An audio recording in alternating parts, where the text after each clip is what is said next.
काय मानतात पुणे दंगेकर, जमीन चोर निघला मुरलीधर।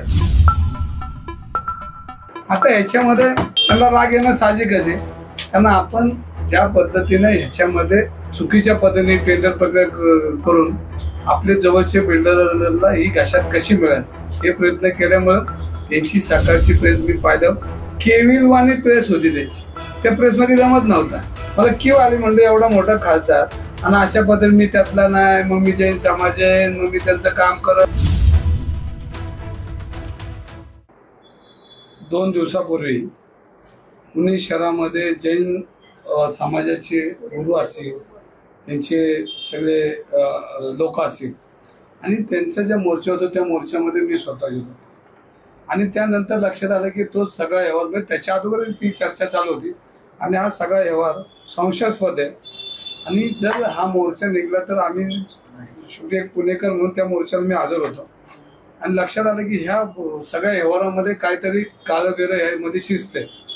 तर मग मी काल रात्री एक ट्विट केलं, काय मानतात पुणे दंगेकर, जमीन चोर निघला मुरलीधर।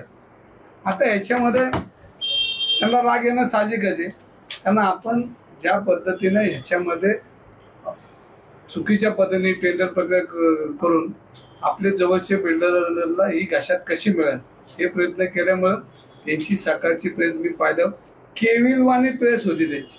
त्या प्रेसमध्ये जमत नव्हता, मला किंव आली म्हणजे एवढा मोठा खासदार आणि अशा पद्धतीने मी त्यातला नाही, मग मी जैन समाज आहे, मग मी त्यांचं काम करत हातबल पाहिलं मी। तर ही परिस्थिती हातबल व्हायची कारण आपल्या चुकीच्या कर्तृत्वामुळं, आपण चुकीचं वागल्यामुळं ही परिस्थिती निर्माण होती आणि समोरच्याला आपण काय बोलण्यापेक्षा आपल्याकडे 4 बोट आहेत, समोरच्याला 1 बोट दाखवतो आणि ह्याचंही ध्यान त्यांनी ठेवलं पाहिजे।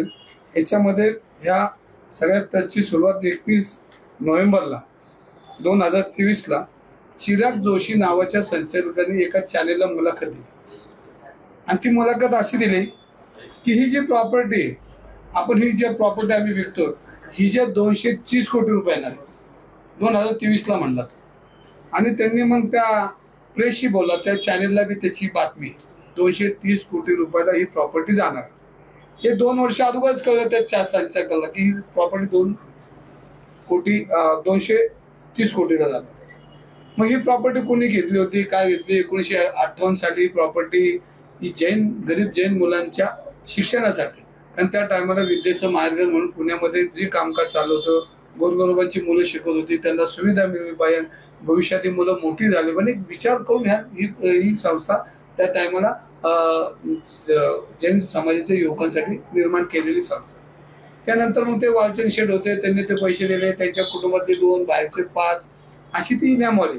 पण त्या नियमावलीमध्ये कुठेही जागा विक्री करणं, विकून टाकणं असं कधी त्या नियमावलीत नव्हतं। पण सगळं धर्मदायित्वाला हाताशी धरून हे कशा पद्धतीने हे आतापर्यंत इतिहास तुम्हाला